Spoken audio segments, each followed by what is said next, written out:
In this lesson, we'll cover using the Align tool to align various objects in your Revit model to one another. For example, on my screen, I have 4 diffusers. Those are the squares with the X's. And I would like to align them with each other horizontally and vertically. To do that, we'll use the Align tool. So to start the Align tool, let's go to the Modify tab on your ribbon. Then in the Modify panel, let's click Align. Now when you start the Align tool, Revit is going to ask you, what do you want to align to? So in this case, I'm going to pick the end result first of whatever I'm aligning to. So let's say we want to align the top 2 diffusers horizontally. And the one that is correct is going to be the one on the right. So I'm going to move my mouse over one of the lines on the diffuser on the right, either the top, the horizontal in the middle, or the horizontal on the bottom. Doesn't matter. So I'm going to just choose the top horizontal line of the diffuser on the right. Now that's what I'm aligning to. You'll see an alignment line appear. Revit now is asking me to select whatever you want to align to it. So in this case, this is the diffuser on the left. I'm going to pick the same horizontal line on the diffuser on the left because it's going to align that line with the first line that I chose from the diffuser on the right. So go ahead and select that horizontal line on the top of the diffuser on the left.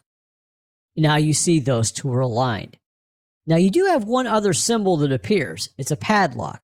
The padlock will lock these 2 elements in horizontal position, meaning if one moves, the other moves.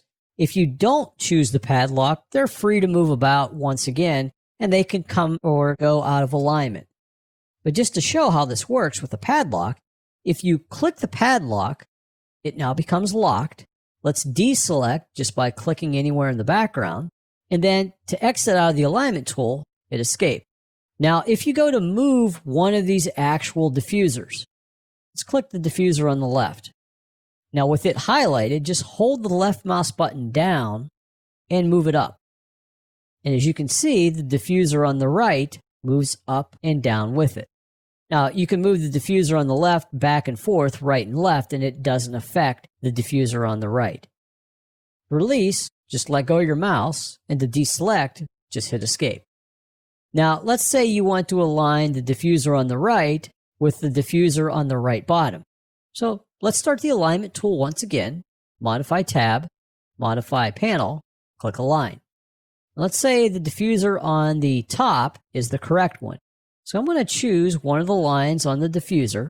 I'm going to pick the vertical line on the right.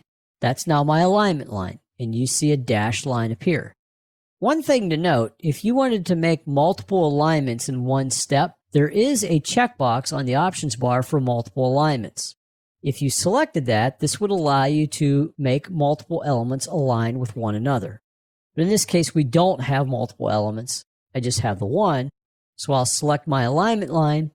Then I'll move to the second object that I want to move to be in alignment, select the same relative position, or in this case, the same line, and it will move. And once again, I have the padlock if I want to lock these 2 together. So in those 2 examples, I was able to create the 2 elements by dragging and then locking them together in position. So if I move one, the other one moves. Likewise, if I select the top, you can see how both of these are actually locked together in position from the other 2. So in summary, what we looked at in this example was using the Align tool to align various elements with each other inside of Revit.